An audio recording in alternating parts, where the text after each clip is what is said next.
Everybody, it's Spencer. I just wanted to take a minute to talk about our new title sponsor before we get into this episode. Do you have old bikes clogging up your garage, your basement, wherever you keep them? Do you need to free up cash so you can buy that new bike you've been looking at? You got to get that gravel bike with the deep dish zip wheels. You know you need it. Well, we're sponsored by Bicycle, which is the world's largest global marketplace for pre-owned bikes. That's BUYCYCLE.com. With over 20,000 pre-owned road, gravel, and mountain and triathlon bikes on the platform, Bicycle connects buyers and sellers on a global scale, making the process of buying and selling bikes safe and convenient for riders. They pride themselves on easy shipping, fast and safe payments, top-rated customer service, and a huge selection of great brands at great prices. And you're probably asking, okay, I want to sell a bike. I want to get out of my garage. I want some cash, but that's got to be a pain, right? Like, how am I going to ship that? Well, when you sell your bike on Bicycle, they ship a bike box directly to you, and then someone comes and picks it up, and they coordinate a time that's convenient for your schedule. So it couldn't be easier. So if this all sounds interesting, well, for a limited time only, use code BTPListen to unlock 30% off your seller protection when you sell your bike on the platform. That is BTPListen for 30% off seller protection when you sell your bike on the Bicycle platform. Again, that is BUYCYCLE.com. Check it out today. All right, let's get into the episode.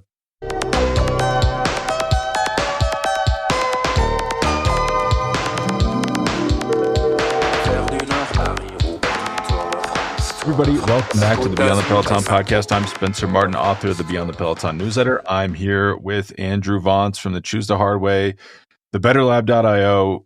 We don't have Swain Tuft with us. It's a little bit of a letdown. Just a normal episode this week. Andrew, before we get into it, do you want to plug anything? Yeah, please stop staring at that sleep score on your wearable telling you that you're about to die today and go download the Better Lab. It's free in the Apple App Store. We help you do science-backed practices proven to help you sleep better, and it works in the time you have. So go check it out, the Better Lab. Find us in the Apple App Store. Do it today. Don't wait. I feel like the vibes are shifting toward the lack of a sleep score. I'm seeing it everywhere. You know, it's like Swain's a plant. He's been activated by the Better Labs. Go around talking about how you actually shouldn't look at data. But then you saw like Demi Vollering was talking about that recently. Totally. It's catching on. Yeah, the sleep score backlash is coming. Andrew, we're a little frazzled today. You're on the road. You're in Kansas City. You're trying to be a dad, work, get up. We're doing a show. We're squeezing this in between meetings. I don't have any notes. I'm just going to throw a question to you. Yeah, all right, let's do it. What is going on with Steve Cummings? So he leaves Ineos. You said you thought he'd left 5 months ago. He had been on gardening leave. And if you don't know, Steve Cummings was like director, I think his title was director of racing at Ineos. He was kind of their lead sport director. He was heavily featured, I think, in both seasons of Unchained. Didn't get along with Tom Pidcock is the story. Got sent home. Yeah, who does unless you're one of the backup dancers? I think that's kind of the question. That's kind of the question, right? The odd matrix here though is so he doesn't get along with Pidcock. He gets sent home. I would love to be placed on gardening leave, by the way, just like half a year to do F all, as the Brits would say. Yeah. I heard he's going to Bahrain. I don't know if I dreamt that or if that's real, but I would just follow wherever Rod Ellingworth is. Steve Cummings will probably be there shortly after. But so he goes home. Tom Pidcock goes to the tour. Then Tom Pidcock is sent home from Lombardia. So now they've got rid of both Steve Cummings and Tom Pidcock. Seems like kind of an odd strategy, but what's your take on this? What's going on over there at the team? Yeah, I mean, it's funny. I keep thinking of Game of Thrones when I think about Ineos, which actually is probably an apt comparison. When I think about what's going on with Steve Cummings and so many people there and this whole Pidcock melodrama around his contract, of course, the backup dancers, it's similar to the Marky Mark Music for the People album. You just got them in the background, just moving, making those moves, dancing. Got to have them around. But I just keep thinking about the Child King and Game of Thrones, who I don't remember which it wasn't Westeros, but the one who lived in the Sky Castle he was still nursing his mother. He was like 10, and he's so still that is on the continent of Westeros, but it's in all right. It's at the Vale of Aaron, I believe. He was like the all right, king Spencer, man. The Lord in waiting, I believe. All right. I think we got some insight into what's going on with Spencer. Yeah, I kind of have an eidetic memory for cycling factoids going back into the deep past. I need to bone up on my Game of Thrones, but of course, so that it's kind of like this childish child king, and then he liked to throw people out of the sky portal for his amusement. It's kind of what I feel like is going on with old Tommy here. So Pidcock is going to end up, it seems, stuck at this team. He's managed to just frag the entire staff. I have a totally wild theory for you. You know, I like to come in hot with these wild theories sometimes. I think this one might be viable, Spencer, and that's part of why we had to get on here today on this busiest of busy days. The fans needed this one. They need this theory. Okay, are you ready? I'm ready. All right. So if you think about where have we seen any good news in the Ineos empire in the last 8 months, I can't tell you how many stories I've read about Ashton Lambie and the rest of the funky bunch. Yeah. The cyclures, or whatever they're calling them, locked down in the dungeon on the America's Cup boat, sweating for the billionaires to keep that catamaran going. Here's my new wild theory. The Ineos World Tour team is now the world's most expensive. It's the world's most expensive farm team for America's Cup pedaling talent. I think that's what's going on. I love this theory. I wish I knew more. I'm just not a sailing guy. I'm not enough. Few are. I aspire to be, though. Someday I will go to La Jolla. I'll move to La Jolla. My life will be yachting. But yeah, my question is, so they used to do like the hand crank. Do you remember this? The hand cranking. Just recently, I feel like some genius was like, hey, you know what's stronger than your arms? Your legs. Let's have them pedal. They've started to pedal. Are cyclists good cyclors? Which I guess is what they call the yacht pedalers. Because is Ashton Lambie is he a pro cyclor, yacht pedaler, or not? I have a hard time following that. Well, many people think, and I think of myself as still I'm a road cyclist. I don't think of myself as, when I think of overall, what kind of cyclist am I? I'm I ride on the road a lot. So I'm going to include myself in this damning statement I'm about to make. I think many people consider the world's most off-putting species of athlete to be the road cyclist in terms of attitude, culture. If you combine road cyclists with America's Cup yachting athletes, I think you've created this hybrid, very, very intense class of athlete. And what I know of the cyclure, or whatever they're called, is it's a pure Watts game. So, we know Ashton Lambie loves three things. He loves Hawaiian shirts. He loves tattoos.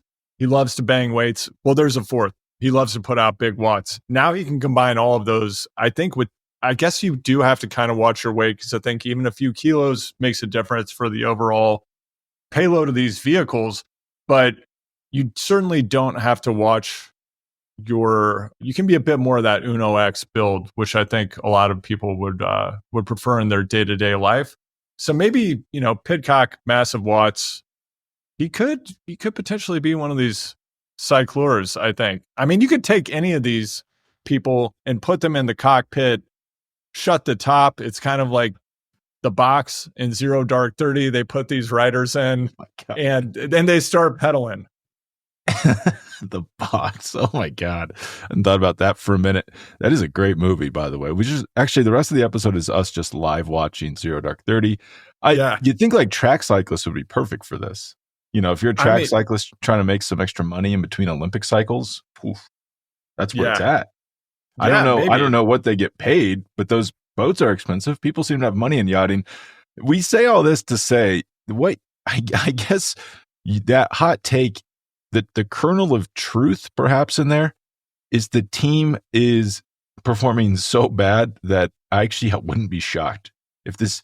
I mean, there's a very funny guy on Instagram, Burgess and his bicycle, I think is his username, and he's kind of been poking fun at Ineos recently, but also there's kernels of truth in there. Like, is their best rider Geraint Thomas? Like, it's kind of shocking. I know I talk about Ineos a lot, but I can't get over it. And they're getting worse, and not like worse performance wise because it's the off season, but it just feels like the roster is worse every year. Like, how is this happening? It's kind of mind blowing. That's mind blowing. The thing that for me is really the cherry on top of this year of chaos at Ineos. And thank you so much for letting me hit this point and not surfacing it yourself, because I really wanted to be the one to talk about it. If you followed this as closely as we have, it's not just that Steve Cummings announced this week that he's decided to part ways with Ineos. I think we all know what actually was going on. He announced it on LinkedIn. So, I mean, it's just like, it just sums up perfectly for me life inside the Death Star.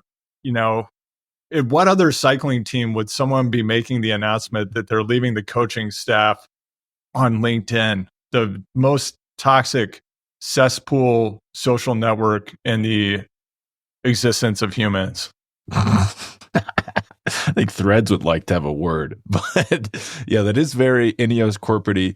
I have to assume. I think that a social network associated with stuff you do actually related to how you make money is like even gnarlier than one where you just go say horrible things, in my opinion. True. Yeah. That like Surfs had it easy, because they got the winter off. That's a take I've seen on there recently. We should go back to serfdom. I would encourage those people to brush up on their Chaucer a little bit, but going outside of Ineos, the big news, I guess this is kind of pseudo-connected to Ineos. This man, Remco Evenepoel, by the way, built my 2024 Performance Matrix newsletter coming out, probably available when this episode drops. Evenepoel did quite well. In my completely objective scoring formula, second best rider of the season. I don't know if that's a hot take or not, but it actually surprised me. Remco Evenepoel seems to be switching teams every year. So he's at Soudal Quickstep. Last year, he was going to Ineos. They seemed like very intense on getting him. This year, he was going to Red Bull. He's visiting the facility. Have it on good authority. He was in the Red Bull facility. I think everyone's probably seen at this point, offered him a 10 million euro deal. But if you actually click on those stories and read it, that's just one guy that said that in the media. And not saying that he's wrong, but I think what happened there is it was a 2-year. The offer from Red Bull was 2 years, 10 million total, so 5 million euros a year with performance bonuses, either 3 million base or 4 million base, and then 2 or 1 bonus. Probably that bonus was winning the Tour de France, would be my guess. So probably wouldn't get paid, most likely. He used that. Patrick Lefevre then said, I want to keep you, so I'm going to give you 5 million euros a year. The odd thing about that is 2 odd things. He has a contract through 2026 with Soudal Quickstep. He said, I'm racing with Soudal Quickstep in 2025. I think the pay raise to 5 million euros a year is for 2025. My question is, where is he going in 2026? Also, what have we seen like over the past 2 months? Everyone's like, what is Mathieu van der Poel? He's on a 10-year deal with Canyon, like 5-year deal with the team. Wout van Aert, lifetime deal with Visma. Tadej Pogacar basically on a lifetime deal with UAE. They signed him through 2030. The darling of human rights violators, the UAE. Hey, I've got some very good business associates at the UAE. They'll tell you they're actually not as bad as you think they are. They're the good guys. But let's just say there was some interesting coverage of that this week. I guess he's chummy with the royal family as well. Yeah. Well, which is fine. Yeah. They're paying him 8.3 million euros a year. So I don't know if, I think anyone who criticizes this should get paid that same amount and then see if they would be chummy or not with the royal family. Yeah. I think a lot of those media critics would go away. But yeah, pretty good contract. It is actually low if you think about it. What is it? 50 million euros over 6 years, but he produces more points than like the entire EF team, and I bet you they're making less than 8.3 million euros a year in aggregate over on that team. So it's a good deal. Apparently Colinago's sales have tripled since 2020 when he started winning tours. So there's definitely an ROI there. But my question is, Remco Evenepoel, 2-year deal? What's the deal with that? Like, I'm not shocked he didn't take that. Wait, did you think that was a little? I thought the headlines were like, he turns down 10 million euro deal, but then no one was just questioning, why is it only for 2 years? That seems very short. Yeah, I mean, the whole Remco thing, I think part of what people are forgetting about when they do the math on this is his agent is his dad. Typically, you're going to be breaking off. I mean, Spencer, you would know better than me. In other fields, you might be paying 10 to 20% to a manager or agent. I don't know what the standard breakdown is in cycling. I feel like it's on the high side, though. Could you speak to that? We have a mutual friend who you love. And I believe he's a rider agent. I believe he takes 10%. Okay. 10, so 10%. Yeah. And okay, so Remco's dad's taken 10%. I have this feeling maybe they're splitting that money, right? So some of the money that you would typically be forfeiting or handing over to your agent, I feel like Remco's getting some of that back on the back end of the deal. When it comes to this $10 million figure, it's 10 just million euro. Yeah, sorry, 10 million We're talking euro. like 11 million bucks. Yeah, okay. All right. It's just, we've talked about this before, but it's just hilarious to me. Maybe it's not hilarious. I'm not sure why no one has caught on to this. Perhaps some of the people writing these stories are not listening to this podcast, or, maybe they just want high engagement and clicks, which producing these stories certainly gets. But, it's just this trial balloon strategy of people floating figures trying to like pump up their price in negotiations. And if there's one thing we know about Remco, I would agree with you. I mean, the guy had some big wins this year, and he made sure they look good on Instagram, which is actually important to sponsors. We talked about that a bit with Swain Tuft. And in addition to that, he also has not had a lot of opportunities to go head to head with the four horsemen at their absolute peaks. And that is likely to happen in the races next year that would have given him the biggest bonuses. So I think him sticking with his current team and having gone through this dance of like, I might leave the team, people throwing money at him. We know he went to the Red Bull Performance Center. We have all these fake figures floating around, even these bonus numbers. Because let's face it, I don't know what world you live in, Spencer. I live on planet Earth, and I don't think that here on planet Earth there's any way that Remco was going to win a Giro Tour double in 2025, which I think he would have had to have done to have secured the bonuses that are above and beyond what he currently makes. So where he lands is he's on the same team. He doesn't have to be at a team, i.e. Red Bull, which already had a GC rider, Primoz, who is not going to cave and just say, oh, okay, Remco's here. Let's help Remco win the Giro or the Tour. You're going to have conflict there. It's going to not be very pleasant. Patrick Lefevre has even greater appreciation probably now that Remco's stayed. It's unlikely to get into you're terrible, I'm going to destroy you in the press, Alaphilippe situation if stuff goes sideways early in the season, although I could be wrong about that. And you know what? He's going to make bank. Maybe he also got some of his current bonuses elevated. We don't know what went on the back end there. So overall, savvy, considering, I don't know what his dad's background is, but I think he played this pretty well. And Remco, while he stayed in the same place, is undoubtedly in a better position because he generated alternatives to his current deal. And that's going to yield big results for him over time, I think. Yeah. And I mean, I don't want to veer too far into conspiracy theory, stay woke type stuff, but his deal runs for 2026. They're all talking about 2025. Lefevre said, I talked to the COO and he freed up funds to increase Evenepoel's contract for 2025. It's like, well, did you just scrunch his 2 years of payment into one and you're going to let him go in 2026? Because do you know when Primoz Roglic's contract is up with, because what you said is right. Like that doesn't work. He's not going to go to Red Bull and share leadership with Primoz. Yeah, but Primoz is a free agent after 2025. So what happens? I think that some deal has been struck where after this next season, he's going to Red Bull. Soudal Quickstep is shutting down because remember their owner tried to leave the team with the sponsors last year. Lefevre's not an idiot. He knows that like the days are numbered on that, and he's old. He wants to retire. He's not old. He's an elder statesman, and he wants to retire. So I I don't think that's done. And also the new UCI rules are pretty strict on transfers. Like if you want to approach a rider and offer him a contract, you have to inform their current team before you do that. So in theory, unless Red Bull just broke the rules, Lefevre knew about this before it happened, which gave him time to go to the COO and say, hey, can we scrunch 2 years of payment into one payment for 2025? And also, it's not like with Udebrooks anymore. You can't just sign a contract and leave. Like the contract's not valid until the current team signs off on it. And if you break these rules, there's like pretty steep punishments. Like I think you lose roster spots. I mean, but come on, Spencer. We're talking about an organization that in all seriousness just lets riders ride their bikes off cliffs. So I'm not sure how rigid these boundaries are going to be when we get into 2025 and beyond. I mean, like, let's see them. You're right. Like on the face of things, these are pretty onerous penalties. I'm curious to see what happens when this is litigated, which it will be when someone says, hey, actually, I'm going to walk away from this contract. UCI, let's go to court and see who wins.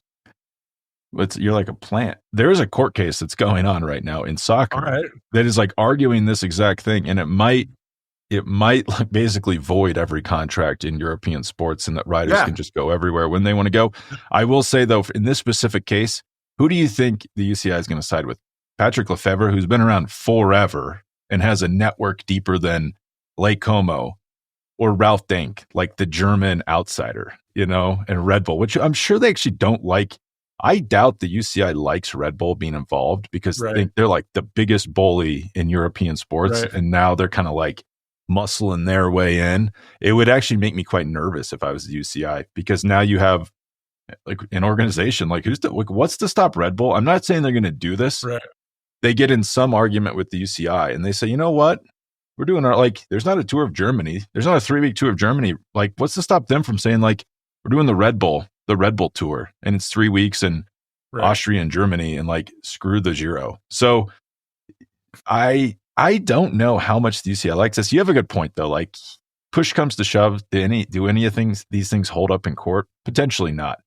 But I think there might be going on more behind the scenes than meet the eyes. And I know when I started being on the Peloton, I said, I'm never going to do any journalism. I hate journalism. It's hard. It's bad business. Don't do it. I'm not a journalist. Don't listen to anything I say. All right. But I am going to speak to Tom Pidcock actually in like a week. Hopefully we'll do a podcast right after that. So maybe we'll have some answers on some of these things in a few short days. Yeah. And just something else to consider in the scenario that you just laid out. Yes, Lefevre, extremely long history in the sport, very networked. Also, we know that riders love him. I mean, we hear that from people who've been on the team, even though he's constantly trashing people in the press.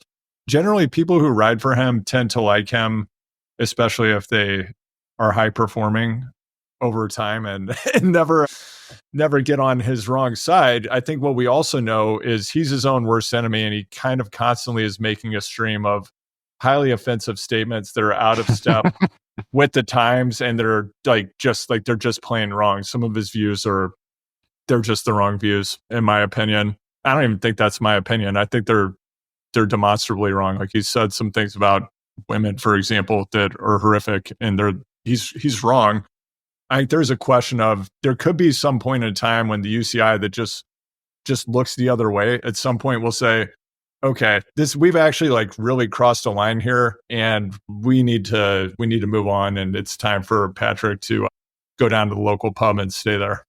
So we'll see. I mean, I think that's kind of going to happen naturally. So he's going to be 70 soon.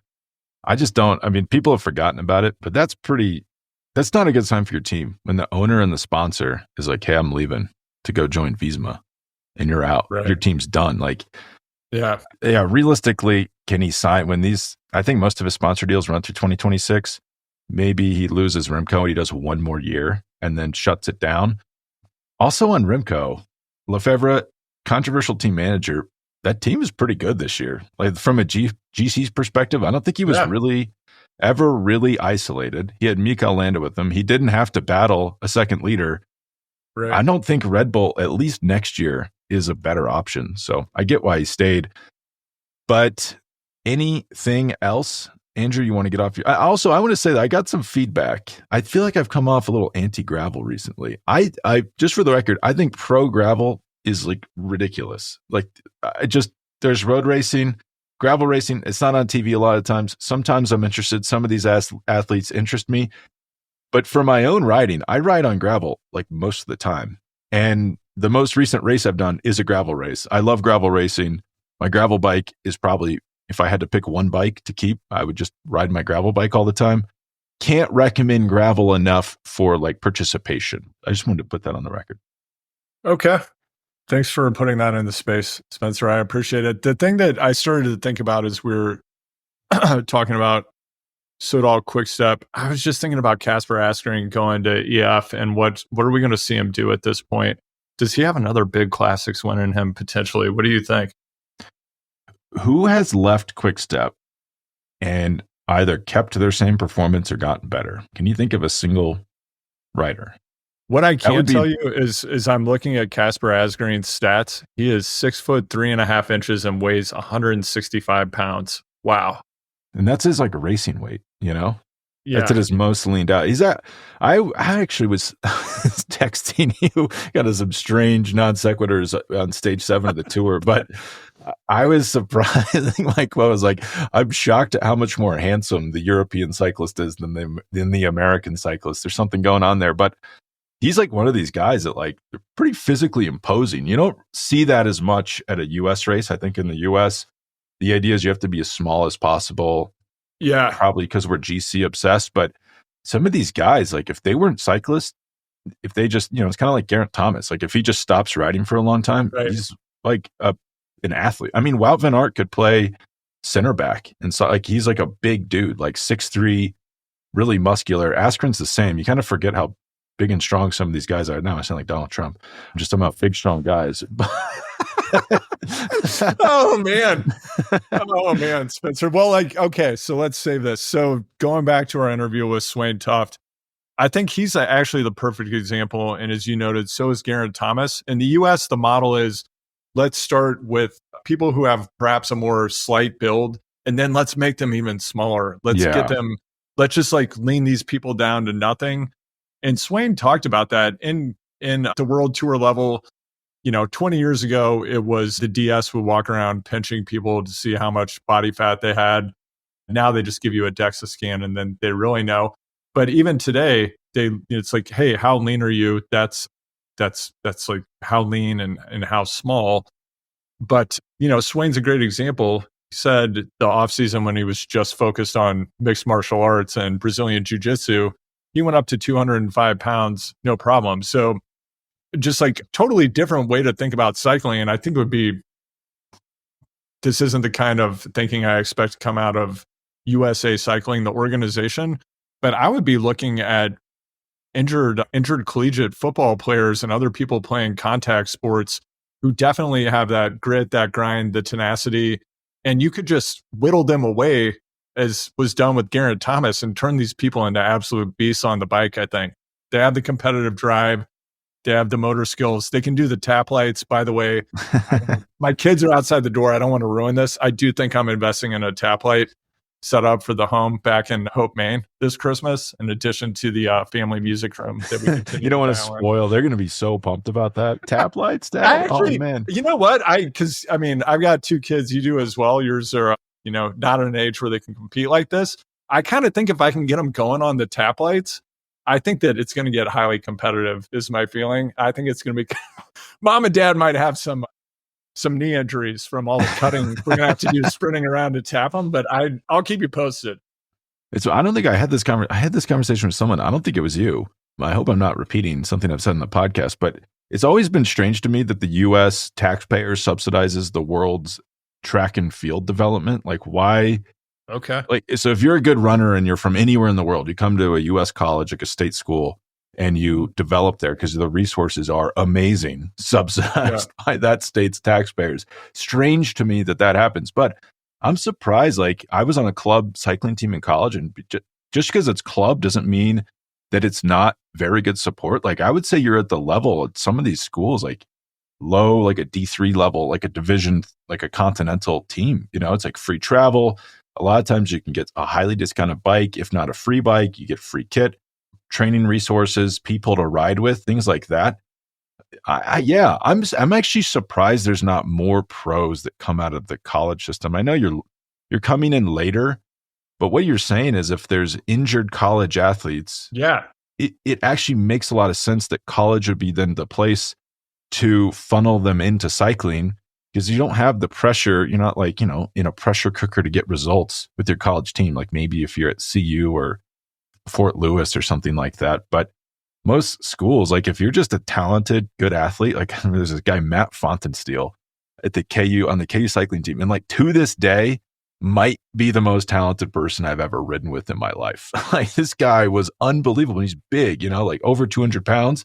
Like there has to be so many people like that at US schools that have gotten injured, and then like you could push them into cycling. So I don't know if it's going to happen, but I'm often surprised the US collegiate system's not used more heavily for cyclists. I guess now that I'm thinking about it, like Sepp Kuss came out of, like he wasn't really a road racer, became that at CU, and then went pro. So that would be the most like recent example of that. Well, yeah, I mean, you have CU Boulder, Fort Lewis. I feel like they have world tour level support for their teams. And then there's a third college, the one that Scott McGill, Drew Dillman, and Dylan Johnson all came out of, which I'm forgetting the name of. There's one in like the mountains of one of the Carolinas. Yeah, it's in Brevard, I think.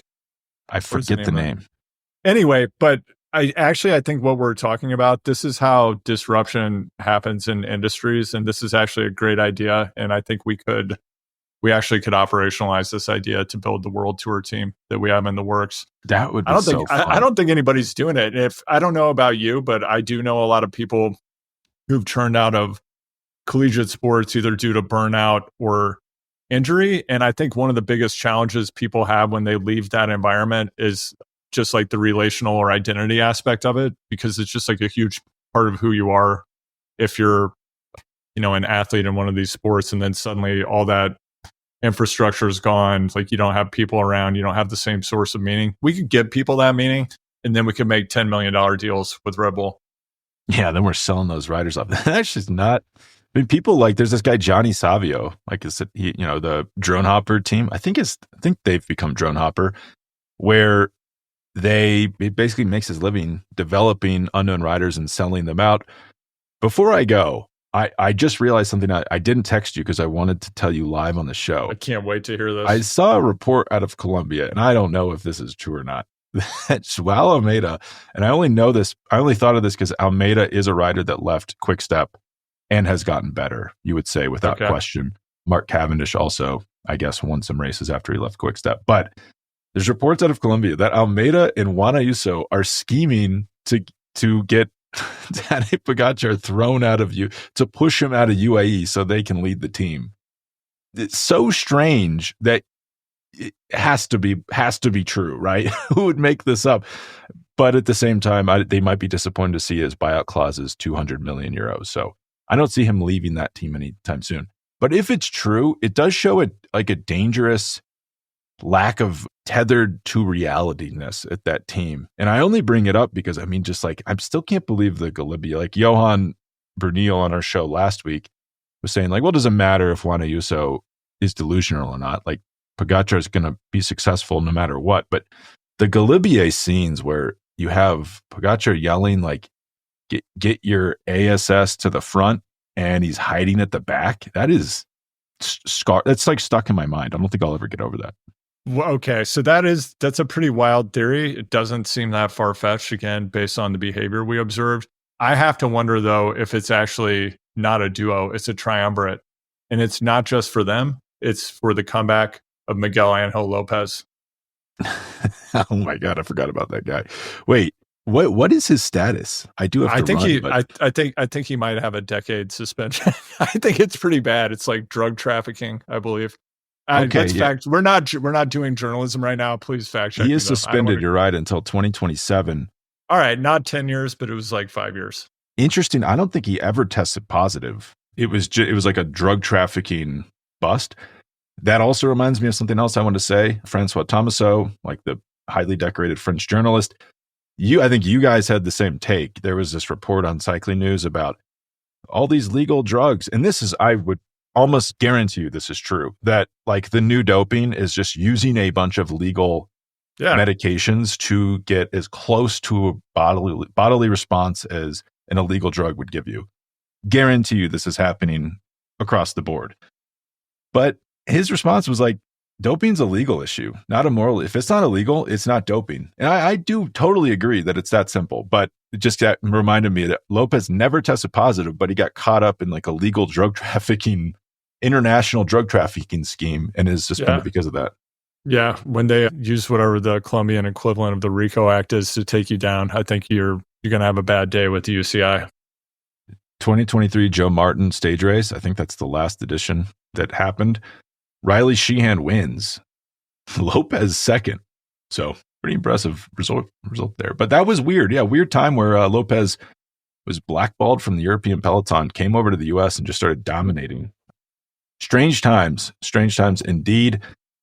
God, there was something else we're talking about legal. I don't know. It will forever be gone because I'll never, ever remember it. Sorry, Andrew, but do you have anything to add before we get going? I was just going to say that Miguel Angel Lopez move at going to Joe Martin right out of the Francisco Manchebo playbook following his doping controversies.